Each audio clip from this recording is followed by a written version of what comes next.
देखिए ये सुनो, हो गया बाबू, ब्रेक खत्म। अभी क्या है ना, हम लोग जो सम्स करेंगे क्वेश्चन नंबर 12, इस सम्स में हम लोग सम्स को एक एक पॉइंट पढ़ेंगे और एक एक पॉइंट सॉल्व करते हुए चलेंगे, ठीक है।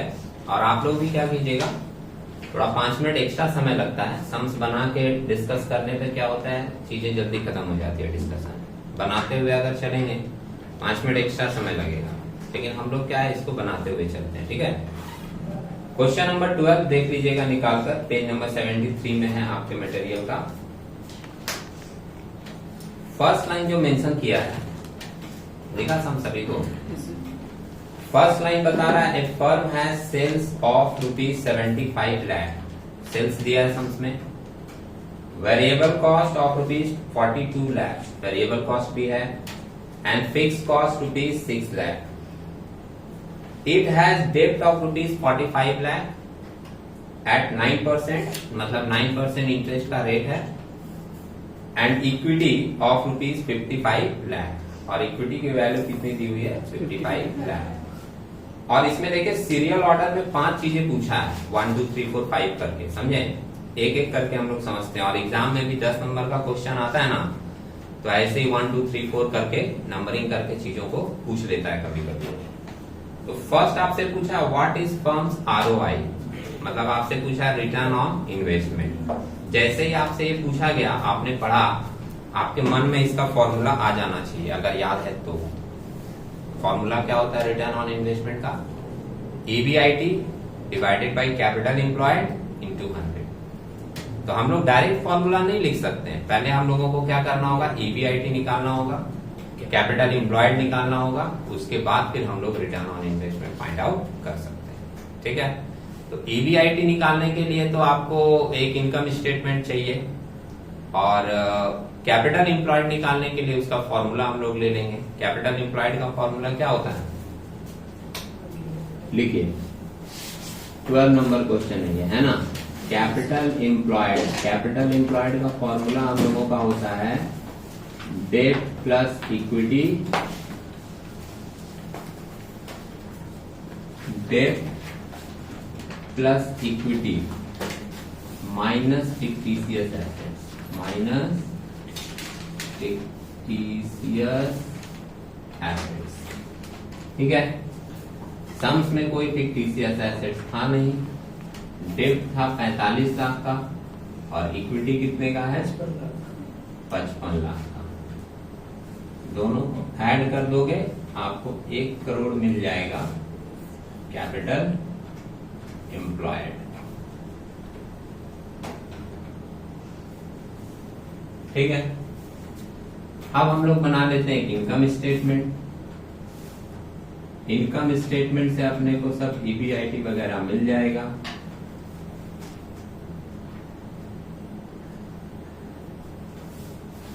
पार्टिकुलर्स और ₹1 का कॉलम रखेंगे। सम्स में तो सेल्स भी दिया था, वेरिएबल कॉस्ट भी दिया था, फिक्स कॉस्ट भी दिया था, है ना।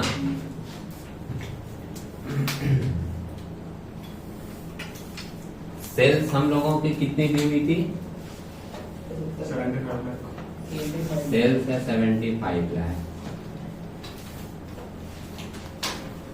लेस हम लोग इसमें से कर रहे हैं वेरिएबल कॉस्ट, शायद 42 लाख था, है ना। वेरिएबल कॉस्ट 42 लाख माइनस करके 33 लाख आ रहा है।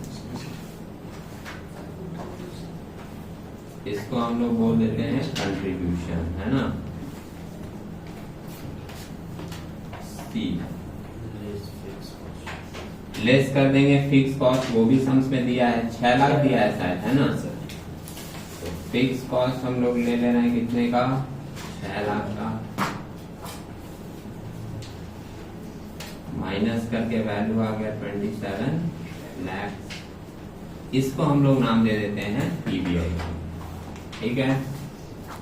Interest before, earning before interest and tax. PBIT भी कुछ लोग लिखते हैं profit before interest and tax, उसमें कंफ्यूज होना नहीं है। लेस करते हैं इसमें हम लोग इंटरेस्ट ऑन डेब्ट, तो सम्स में इंटरेस्ट ऑन डेट 45 लाख का तो डेट है और इंटरेस्ट का रेट है 9%, है ना। 9% करोगे ना तो 4,05,000 आएगा, निकाल के देख लेना। 4,05,000 माइनस करेंगे तो आएगा 22,95,000, प्लस माइनस आप लोग देखते रहिएगा। इसको हम लोग बोलते हैं earning before tax, EBT. Sums में देखो टैक्स रेट दिया है क्या? सर ये आ रहा है 2659,500। कहाँ पर भाई? ये वाला। ये 27 में 4 घटाएंगे तो 23 आएगा और 5 घटाएंगे तो 22,95 ही आएगा। 22,40,500। मेरे हिसाब से आपकी कैलकुलेशन गलत है, आप एक बार चेक करें। और भी कोई चेक कर ले कि मैं सही जा रहा हूं या नहीं। इसके बाद एक बार देखिएगा सम्स में टैक्स रेट नहीं है, जो टैक्स रेट नहीं है तो टैक्स माइनस नहीं कर रहे हैं और यहीं पर हम क्या कर रहे हैं, कैलकुलेशन स्टॉप कर ले रहे हैं। ठीक है, इनकम स्टेटमेंट में। अब इसके बाद हम लोग निकाल सकते हैं जो हम लोगों से पूछा गया है। नंबर 1 हम लोगों से क्या पूछा गया था? रिटर्न ऑन इन्वेस्टमेंट, है ना, ROI, return on investment, ROI। तुम्हारा कैलकुलेशन सही हुआ भाई? ओके। ROI का हम लोग फॉर्मूला लेंगे EBIT divided by capital employed. दिखा, सम्स पढ़ने के बाद जो आपके मन में आता है ना कि আমরা কি করে জানবো कि এটা আমাদেরকে বের করতে হবে, ওটা কি করে जानबे? जब सारी की सारी चीजें आपको याद रहेंगी ना तब आपका दिमाग खुद ही बोलेगा कि ये चीज पूछा है, दिमाग में तुरंत आ जाएगा कैलकुलेशन की ये चीज मेरे को चाहिए। और वो अगर सम्स में नहीं है तो पहले आपको वो चीज निकालना पड़ेगा, समझे?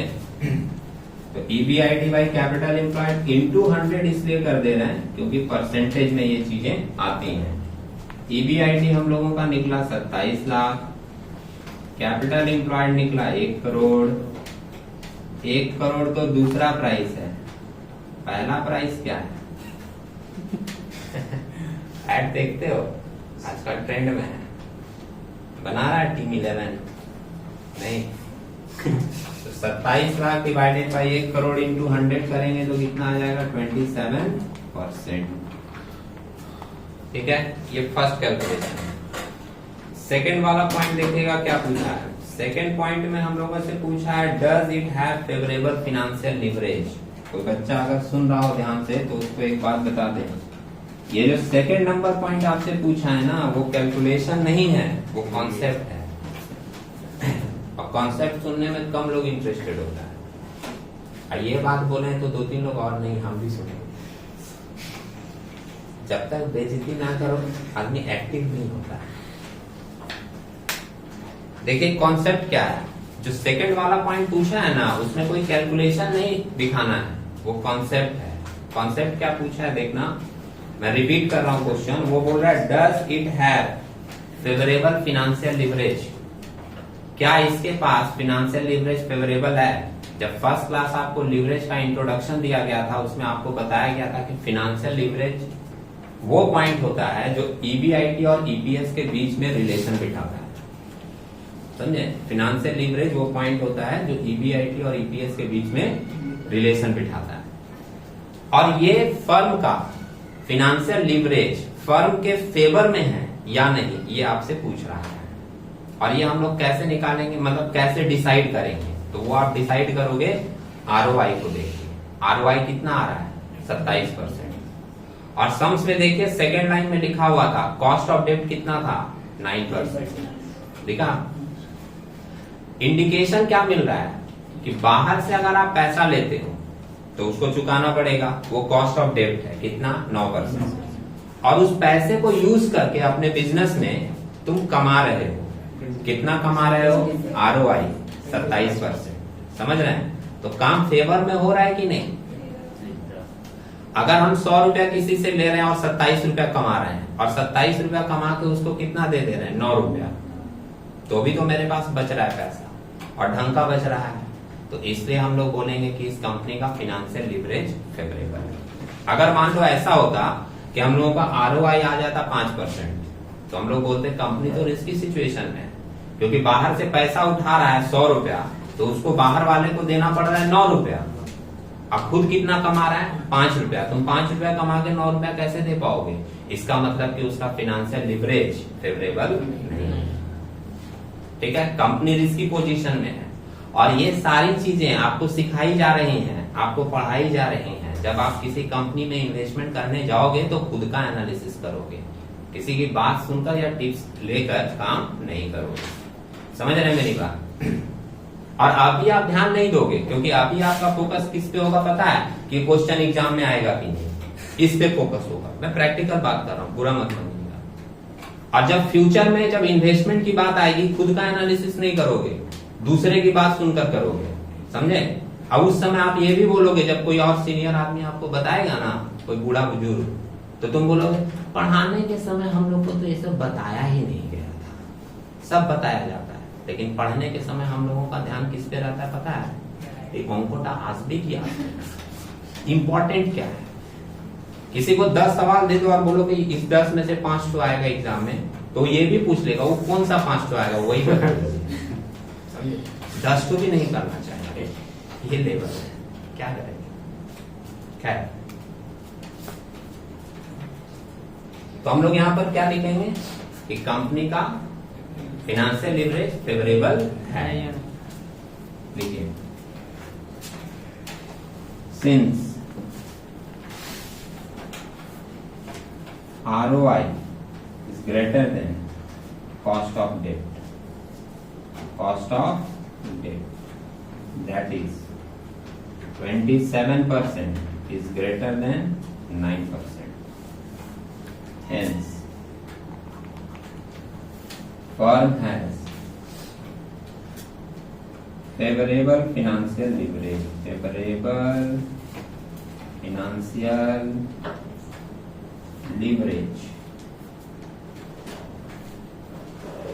ठीक है। आपको एग्जाम में सम्स मिला, उसमें निगेटिव भी आ सकता है, कांस्टेंट भी आ सकता है। तो अगर आप कॉन्सेप्ट समझ के रखे हो तो कैलकुलेशन के हिसाब से आप अपना स्टेटमेंट क्या करोगे, दे दोगे। ठीक है। और तीसरा पॉइंट अब हम लोगों से पूछ रहा है what are operating financial and combined leverage. तो ये तो आप लोग निकाल लोगे, TOL, DFL, TCL, simple formula put करके।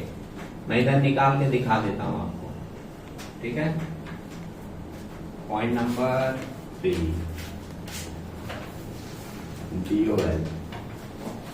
DOL का फॉर्मूला है कंट्रीब्यूशन बाय EBIT, है ना। कंट्रीब्यूशन आपका निकला है 33 लाख, EBIT आपका कितना है 27 लाख। डिवाइड करके देखो कितना आ रहा है, 1.22 आ रहा है क्या?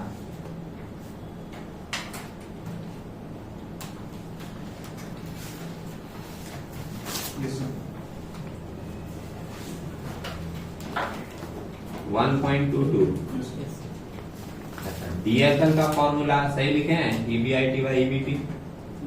EBIT हम लोगों का निकला है 27 लाख, EBT हम लोगों का कितना है 95,000। इसको डिवाइड करके देखे कितना आ रहा है 1.43।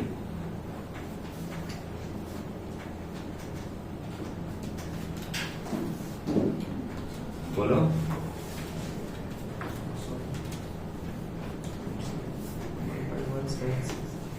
1.176।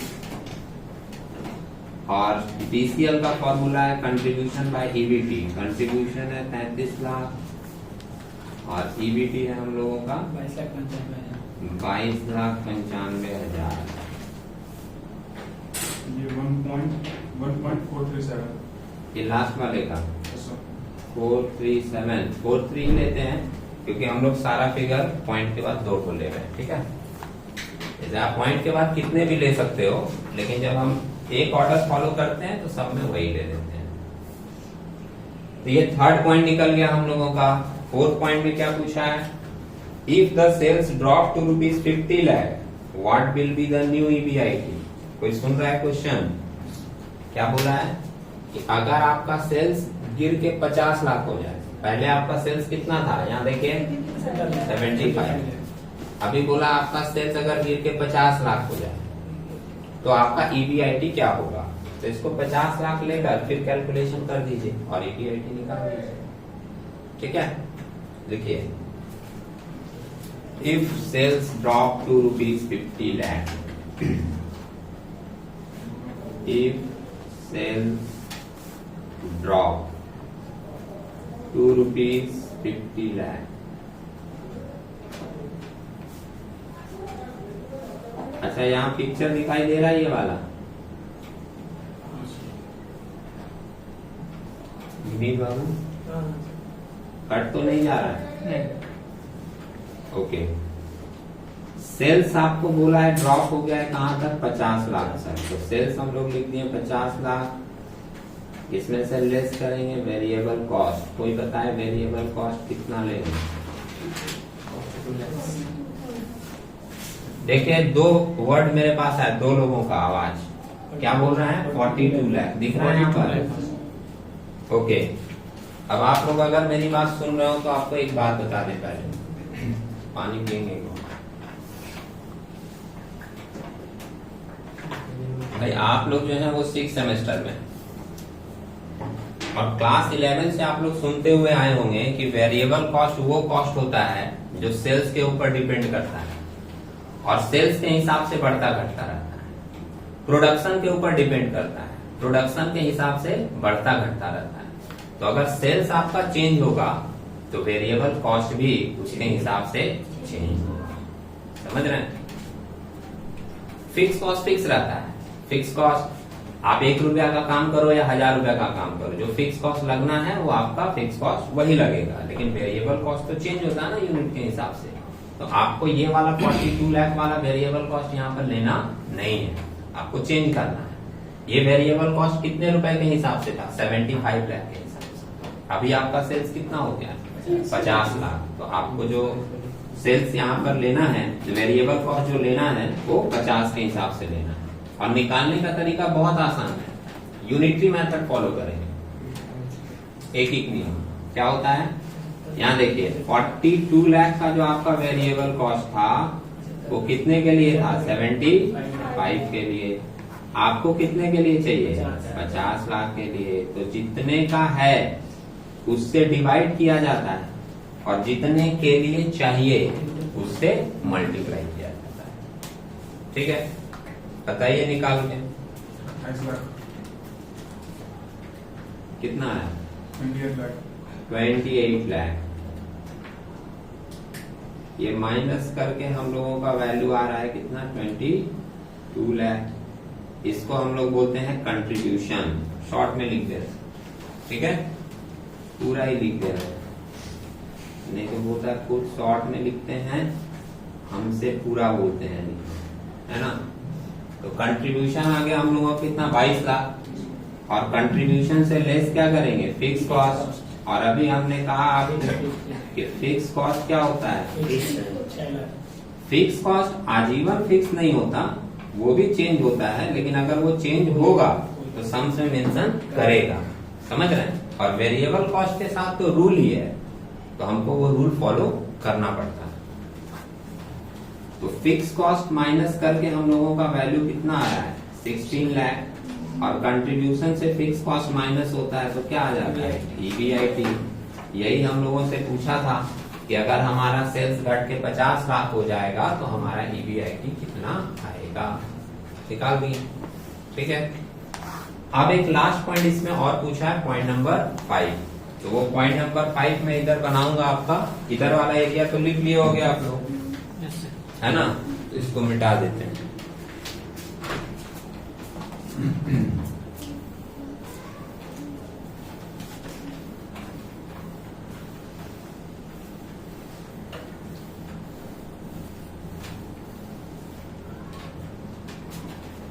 ठीक है, लास्ट एक पॉइंट पूछा है, पॉइंट नंबर 5 में, क्वेश्चन नंबर 12 चल रहा है। पॉइंट नंबर 5 में हम लोगों से पूछा है, देखिएगा, बोला है कि at what level the EBT of the firm will equals to 0। किस लेवल पे इस फर्म का ईबीटी 0 हो जाएगा। यहाँ लेवल का मतलब है सेल्स, मतलब तुम कितने का सेल्स करोगे कि तुम्हारा ईबीटी 0 हो जाएगा। ठीक है, ये देखिए, ये आपका प्रोसेस चल रहा है ना इनकम स्टेटमेंट का। ईबीआईटी से क्या लेस होता है, इंटरेस्ट, फिर ईबीटी आ जाता है। तो बोल रहा है वो ईबीटी आपका क्या हो जाना चाहिए, 0। किस लेवल पे, किस लेवल पे का मतलब कि आपका सेल्स कितना होगा।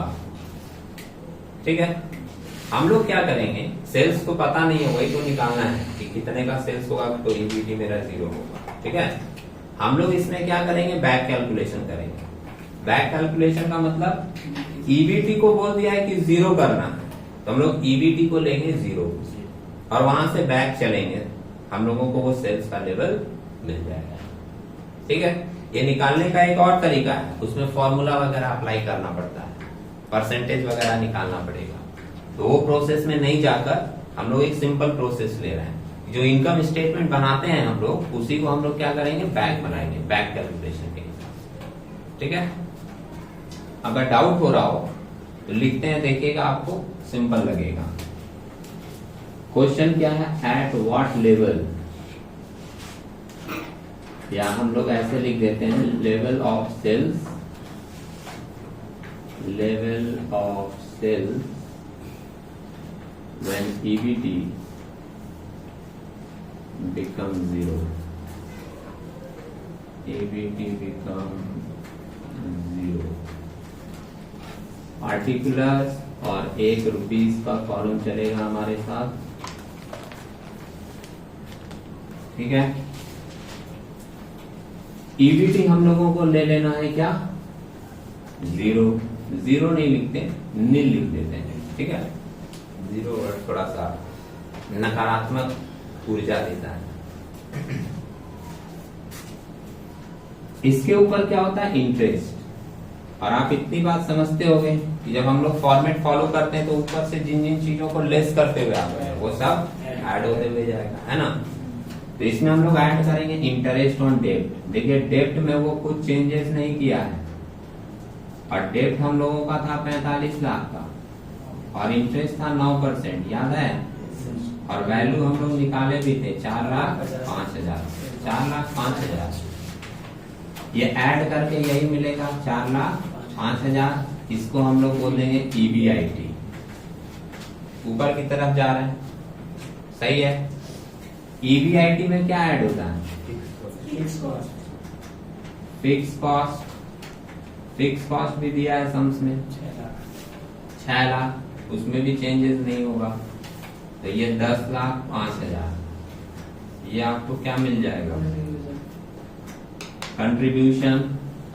ठीक है, और कंट्रीब्यूशन के ऊपर क्या होता है, ऐड करेंगे हम लोग वेरिएबल कॉस्ट, और वेरिएबल कॉस्ट ऐड करेंगे तो हम लोगों को मिल जाएगा वो सेल्स का लेवल। लेकिन फिर यहाँ क्वेश्चन होगा कि वेरिएबल कॉस्ट कितना होगा। ठीक है, तरीका अभी आपको बताएं। पुराना वाला नहीं ले सकते, ना 42 लाख ले सकते हैं और ना हम लोग ये 28 लाख ले सकते हैं, क्योंकि वेरिएबल कॉस्ट है, चेंज होगा, है ना। चेंज हम लोग लेंगे, कैसे लेंगे बताइए कोई, चेंज कैसे फॉलो करेंगे यहाँ पर।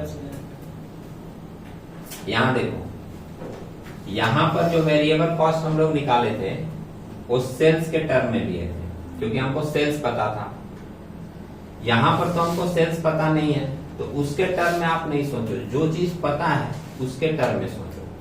समझ रहे हैं, सोच हमेशा प्रोडक्टिव होना चाहिए, मतलब जो चीज मेरे पास है उसको देखकर सोचेंगे। मेरे पास क्या है यहाँ पर, कंट्रीब्यूशन। ठीक है, तो हम कंट्रीब्यूशन के लेवल पे सोचेंगे। फर्स्ट वाला जो इनकम स्टेटमेंट था वो तो मैंने मिटा दिया, आपके पास है ना, आप उसमें एक बार देखो। फर्स्ट वाला पॉइंट नंबर 1 में, उसमें आपका कंट्रीब्यूशन कितना आया था, 33 लाख और वेरिएबल कॉस्ट कितना था 42 लाख। तो यहाँ देखिएगा बोर्ड पे 42 लाख वेरिएबल कॉस्ट आपका था जब आपका कंट्रीब्यूशन कितना था 33 लाख। तो हम लोग कंट्रीब्यूशन के लेवल पे ले रहे हैं। तो अभी हम लोगों का कंट्रीब्यूशन कितना है 10 लाख 5 देखा 42 लाख था 33 के लिए, तो 10 लाख 5,000 कंट्रीब्यूशन के लिए वेरिएबल कॉस्ट कितना होगा, कितना आ रहा है 1279090। हाँ फिर से बोलिएगा एक बार 1279090। 1279090।